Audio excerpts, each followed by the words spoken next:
One busy Friday evening, the station was packed.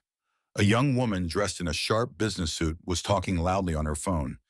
She was clearly important and very stressed. She paced back and forth near the edge of the platform, not paying attention to anything but her call. Mr. Gable was mopping a section of the floor nearby. He had just put down a bright yellow wet floor sign.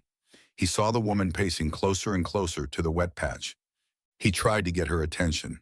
"Excuse me, miss," he said softly. The woman waved a dismissive hand at him without even looking. "I'm on a call," she snapped. Mr. Gable knew he had to be louder. The floor was slippery, and the edge of the train platform was dangerously close. "Ma'am, please, stop," he called out, his voice now firm and clear. "It's dangerous."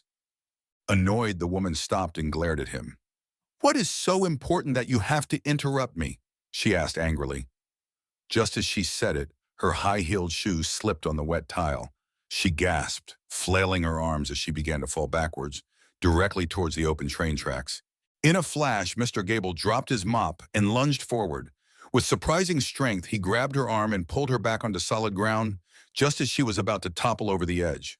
The woman stumbled, her phone clattering to the floor. She stared at the empty space where she would have fallen, her face pale with shock.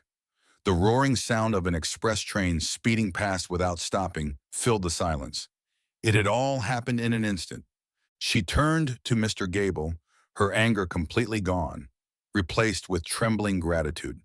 The invisible janitor she had dismissed just moments before had just saved her life. I didn't see the sign," she whispered, her voice shaking. "Thank you. You saved me."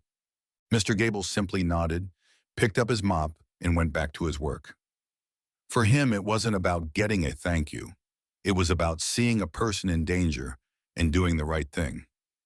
That day, a woman who thought she was too important to be bothered learned that sometimes the most important warnings come from the quietest voices.